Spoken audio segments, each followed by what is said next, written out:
Você que é uma professora de história da igreja, por que nós deveríamos estudar a história da igreja? Eu sempre falo que tem 7 motivos. Uau, então fala aí pra gente. É parte da minha aula, mas assim, vamos lá, falar alguns. Eu acho, primeiramente, que gera maturidade. Eu já conheci muita gente que trabalha com ministério e pastores que falam assim, a nova estratégia do momento é tal coisa. Mas essa estratégia já... 1600 era novidade, sabe? E às vezes nem deu certo. E a pessoa nem sabe. Heresias também. A maioria das heresias que a gente tem hoje já teve na história. Difícil alguém criar uma heresia nova, né? E já foi refutado, assim, é só requentado, né? Então, eu também tive essa experiência estudando história da igreja e falar assim, nossa, isso aqui parece tão agora, mas é séculos antes, né? Então, acho que traz bastante maturidade. Então, Legal. acho que até na nossa prática de igreja, lá em Montemor, com o Ângelo e tudo, eu acho que a gente cresceu muito estudando história da igreja por causa disso.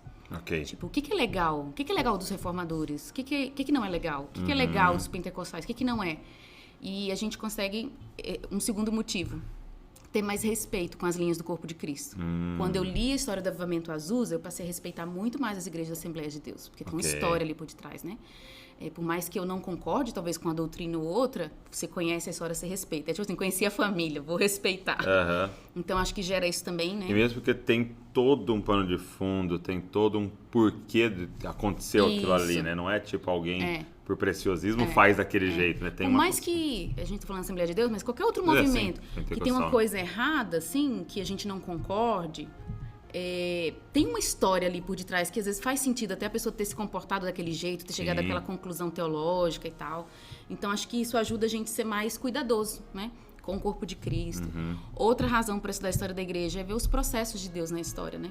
Uma visão materialista da história vai dizer que a história gira em círculos, mas a gente não está girando em círculos, né? A gente tem um propósito de Deus, é linear, né? A gente tem um começo lá em Gênesis, a gente tem um fim em Apocalipse. Então, Deus está nos levando para um ponto da história. Então, na história da igreja, você vê, nossa, mas já aconteceu tudo isso?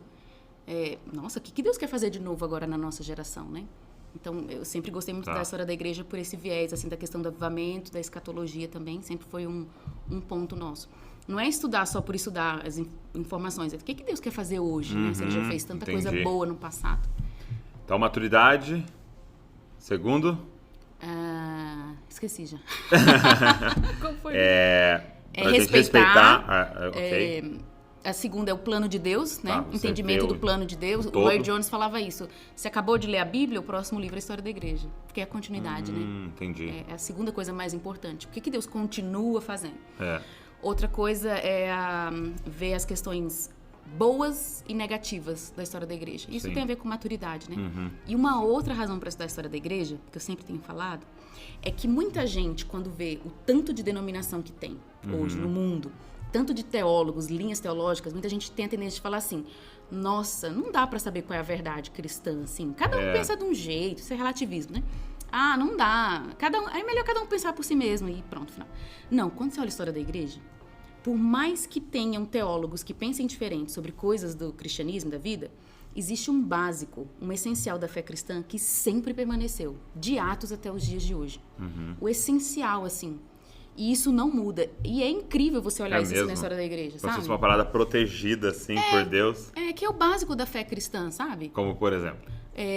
Trindade, Jesus, 100% homem, 100% Deus. Você vai ver todo mundo concordando Tentaram sobre mexer isso. nisso e nunca conseguem. É o depósito da fé, né? Como está ali nas escrituras. Existe um bom depósito da fé que foi guardado pelos apóstolos e foi passando de geração em geração.